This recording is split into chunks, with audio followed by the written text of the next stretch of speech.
Hi Andy.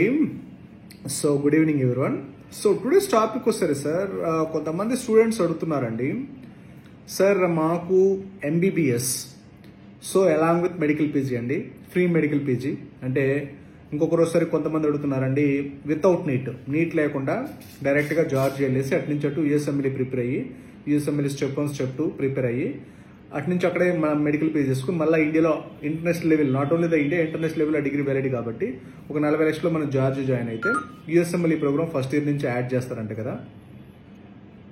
అది without neat అయినా వెళ్ళొచ్చు అంట, అంటే నీట్ లేకపోయినా నీట్ నాట్ క్వాలిఫై అయినా వెళ్ళొచ్చు అంటారు.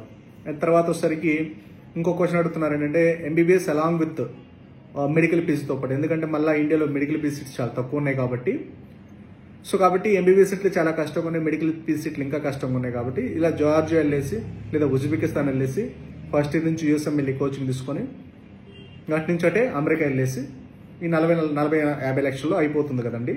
మళ్ళీ మీకు ఏంటంటే యూఎస్ఎంఎల్ఈ ప్రిపేర్ అవుతూ ఉంటే మీకు స్టెప్ 1 అయిపోయిన తర్వాత స్టెప్ 2 ఈజీగా అయిపోతుంది కాబట్టి మీకు స్టైఫండ్ కూడా వస్తుందంట కదా, స్టైఫండ్తో చదువుకోవచ్చు అంట కదా అని అడుగుతున్నారండి. ఇది ఎంతవరకు రియాలిటీ అనేది ఒకసారి చెక్ చేద్దామండి. సార్ మనము యూఎస్ఎంఎల్ఈ ఫస్ట్ ఆఫ్ ఆల్ వచ్చేసరికి మీరు యూఎస్ఎంఎల్ఈ అల్టిమేట్గా ఏంటి చెప్పేది విత్ నీట్ అయినా వితౌట్ నీట్ అయినా, అంటే నీట్ లేకపోయినా సరే, నీట్ లేకపోతే మనం డైరెక్ట్గా యూఎస్ఎంఎల్ఈ స్టెప్ 1 స్టెప్ 2 రాసుకొని మళ్ళీ ఆ డిగ్రీ వచ్చేసరికి ఏంటంటే యూఎస్లో డిగ్రీ ఒకసారి మెడికల్ పీజీ చేస్తే ఆ degree all over the world valid కాబట్టి మీరు హ్యాపీగా మళ్ళీ ఇండియా కాదు యూఎస్ ఎక్కడైనా మనం ప్రాక్టీస్ చేసుకోవచ్చు అని చెప్తున్నారు. అండ్ దట్ విత్ నీట్తో కూడా 300-400 స్కోర్ వచ్చినా అటు నుంచి అటు యూఎస్ఎంఎల్ఈ ప్రిపేర్ అయ్యి అటు నుంచి అటు వచ్చేసరికి అమెరికాలో సెటిల్ అయ్యి మళ్ళీ ఇండియా రావచ్చు అంటున్నారు. అసలు ఎంతవరకు పాసిబిలిటీ ఉందనేది సార్ ఇది వచ్చేసరికి 100% అండి అన్సక్సెస్ఫుల్ థియరీ అండి. ఇప్పటి వరకు ఒక్క స్టూడెంట్ కూడా ఏపీ తెలంగాణ సక్సెస్ అయినట్టు ఇప్పటి వరకు ఒక్కరు కూడా లేదండి. ఎందుకు అంటే సక్సెస్ ఎందుకు అవ్వరు అంటే జస్ట్ సింపుల్ రీజన్ అండి. ఇప్పుడు జార్జియా అనేది అన్డెవలప్డ్ కంట్రీ, జార్జియా వచ్చేసరికి పాపులేషన్ 30 lakhs పాపులేషన్. మీరు యూఎస్ఎంఎల్ఈ యూకేలో క్రాక్ చేయాలి అన్నప్పుడు విత్ నీట్ అవ్వచ్చు వితౌట్ నీట్ అవ్వచ్చు. మీకు ఇప్పుడు రష్యా యూఎస్ఎంఎల్ఈ అంటే ఎలా ఉంటుంది, ఆ కంట్రీ ఎలా డెవలప్డ్ కంట్రీ కాబట్టి ఆ స్టాండర్డ్స్ కూడా హై లెవెల్ స్టాండర్డ్స్ ఉంటాయి. ఇప్పుడు ఈ సంవత్సరం 2025 నీట్ పేపర్ ఎలా వచ్చింది, ఆ స్టాండర్డ్స్ కంటే 10 times స్టాండర్డ్స్ ఉంటాయి మెడికల్ పీజీ అనేది. అది యూఎస్ఎంఎల్ఈ అంటే ఇంకా కష్టం, ఎందుకంటే ఆల్ ఓవర్ ద వరల్డ్ నుంచి రాస్తారు కాబట్టి. అలాంటి యూనివర్సిటీస్ అలాంటి మీరు ఎంట్రన్స్ ఎగ్జామ్స్ ఉన్నప్పుడు ఆ విధంగా మనం క్రాక్ చేయాలంటే మనం చదివే ఎడ్యుకేషన్ కూడా ఆ స్టాండర్డ్ ఆఫ్ కంట్రీస్లో ఉండాలి.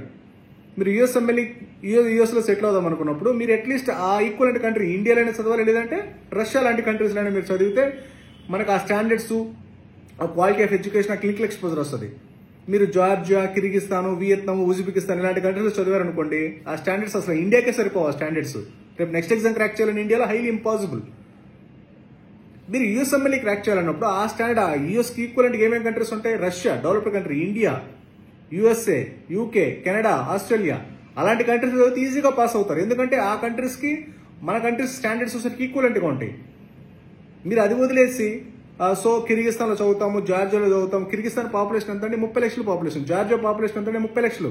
30 లక్షల పాపులేషన్లో మీకు అసలు ఎంత క్లినికల్ ఎక్స్పోజర్ ఉంటుంది, ఎంత స్టాండర్డ్స్ ఉంటాయి, అసలు సక్సెస్ అవుతారు? ఇప్పటి వరకు జార్జియా ద్వారా వెళ్ళి అసలు జార్జియాలో MBBS చదివిన వాళ్ళు ఇండియా వచ్చి నెక్స్ట్ ఎగ్జామ్ FMC పాస్ అయిన వాళ్ళు ఇప్పటివరకు ఒక్కరు లేరు. జస్ట్ FMC, యూఎస్ఎంఎల్ఈ తర్వాత సంగతి. మీకు జస్ట్ ఏంటంటే సార్ ఇది ఇలా యూఎస్ చెప్పారనుకోండి, యూఎస్లో ఫ్రీ పీజీ, అసలు యూఎస్లో ఫ్రీ పీజీ ఉండదండి. ఒకవేళ ఎవరైనా స్టెప్ 1 ఒకవేళ సక్సెస్ అయినా అట్లీస్ట్ మీకు 2 నుంచి 3 కోట్లు అవుద్ది. ఎందుకంటారా, మీకు MBBSకి 40 లక్షల నుంచి 50 లక్షలు అవుతుందా, యూఎస్ఎంఎల్ఈ కోచింగ్కి ఎంతో కొంత అవుతుందా, మళ్ళీ స్టెప్ 2 ఉంటుంది. యూఎస్ఎంఎల్ఈ స్టెప్ 1 అయిన తర్వాత స్టెప్ 2 ఉంటుంది. స్టెప్ 2లో ఏం చెప్తారు మీకు, 2 CS 2 CK ఉంటుంది. క్లినికల్ నాలెడ్జ్, క్లినికల్ ఎక్స్పోజర్ 100 నుంచి 150 వీక్స్ ఆఫ్ మనకి గ్రీన్ బుక్ రొటేషన్స్ కావాలి. ఒక్కొక్క వీక్ వచ్చేసరికి మీకు యావరేజ్గా $1,500, $2,000 అంటే 1,50,000 నుంచి 2 లక్షలు అవుతుంది ఒక వీక్కి, మీరు ఉండటానికి తినడానికి అంతా.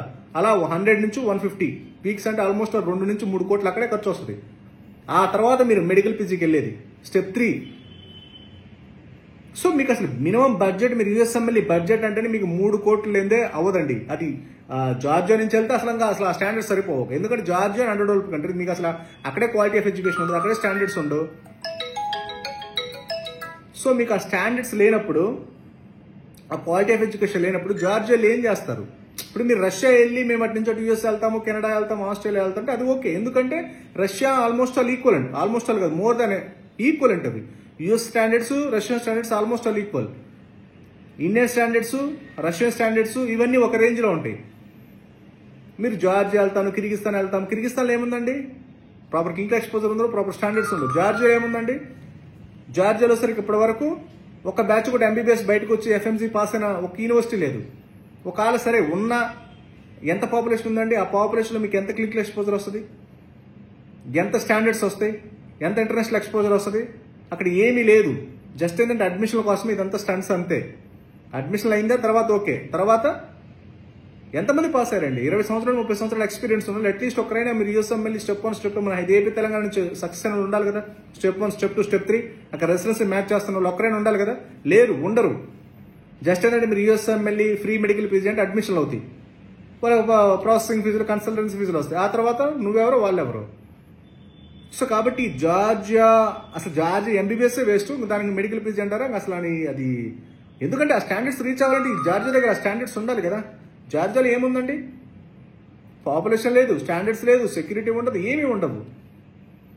మీరు ఎంబీబీఎస్ మినిమం ఎంబీబీఎస్ బడ్జెట్ 50 లక్షలు వస్తుంది. అదే బడ్జెట్లో సగం ఒక 30 లక్షలు పెట్టుకుంటే రష్యాలో మీకు గాంధీ ఉస్మానియా లాంటి బిగ్గెస్ట్ కాలేజీలు వస్తాయి. అయ్యే అంతకంటే మంచి స్టాండర్డ్స్ ఉన్న కాలేజెస్ వస్తాయి. మీకు ఇండియాలో 600 స్కోర్ వస్తే ఎలాంటి మెడికల్ కాలేజీలు వస్తాయి? రష్యాలో మీకు జస్ట్ 30 నుంచి 40 లక్షలు పెట్టుకుంటే ఆ స్టాండర్డ్ ఆఫ్ గాంధీ ఉస్మానియా, ఆ స్టాండర్డ్ ఆఫ్ మెడికల్ కాలేజ్ వస్తుంది. జస్ట్ క్వాలిఫై అయినా సరిపోతుంది. మీరు కావాలంటే అటు నుంచి అటు యూఎస్ఎంఎల్ఈ స్టెప్ 1 స్టెప్ 2 ప్లాన్ చేసుకోవచ్చు, లేదా ఇండియా వచ్చి నెక్స్ట్ ఎగ్జామ్ క్రాక్ చేయడం సరిపోతుంది. ఓకేనండి. మీరు ఇప్పుడు ఏదైతే టార్గెట్ పెట్టుకున్నారో యూఎస్ఎంఎల్ఈ అనేది, ఆ టార్గెట్ రీచ్ అవ్వాలి అంటే దానికి తగ్గట్టు స్టాండర్డైజ్డ్ యూనివర్సిటీస్, దానికి తగ్గట్టు స్టాండర్డైజ్డ్ కంట్రీస్ సెలెక్ట్ చేసుకోవాలి. మీరు పెట్టుకున్న లాంగ్ టర్మ్ గోల్ పెట్టుకొని మేము కిర్గిస్తాన్లు, జార్జియాలు, వియత్నాం అంటే జస్ట్ ఊరికి అడ్మిషన్ ప్రాసెస్ అంతే. జస్ట్ అక్కడ ఇప్పటి వరకు సక్సెస్ అయినట్టు 0.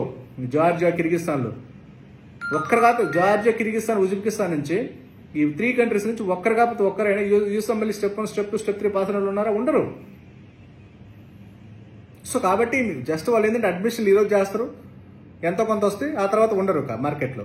మళ్ళీ ఇంజనీరింగ్ అడ్మిషన్లో, బీటెక్ అడ్మిషన్లో, ఏజీబీఎస్ అడ్మిషన్లో, ఇంటర్ అడ్మిషన్లో చేసుకుంటే సరిపోద్ది. మీరు ఆల్మోస్ట్ ఒక 50 లక్షలు, 60 లక్షలు, 70 లక్షలు, ₹1,00,00,000 పెట్టి టోటల్ టైం, మనీ అంతా వేస్ట్ చేసుకుంటారు. ఓకేనండి. ఇలా ఇంటిగ్రేటెడ్ ప్రోగ్రామ్స్ అనేది 100% ఇన్వాలిడ్. అలా మీరు ఎవరైనా యూఎస్ఎంఎల్ఈ ప్లాన్ చేసుకుందాం అనుకుంటే ఏదైనా ఇండియా నుంచి అయినా ప్లాన్ చేసుకోండి, లేదంటే రష్యా లాంటి టాప్ డెవలపర్ కంట్రీస్లో మంచి యూనివర్సిటీ సెలెక్ట్ చేసుకొని దాన్ని బట్టి మీరు ప్లాన్ చేసుకోండి. మీకు జార్జియాలో ఎంబీబీఎస్ సక్సెస్ అవ్వడం లేరు, మెడికల్ పీజీ ఏమో సక్సెస్ ఉంటుందండి. జస్ట్ అడ్మిషన్ స్టంట్స్ అన్ని ఇవన్నీ. ఓకేనా? మీకు ఏదైనా డౌట్స్ ఉన్నా, క్వరీస్ ఉన్నా just contact below WhatsApp numbers.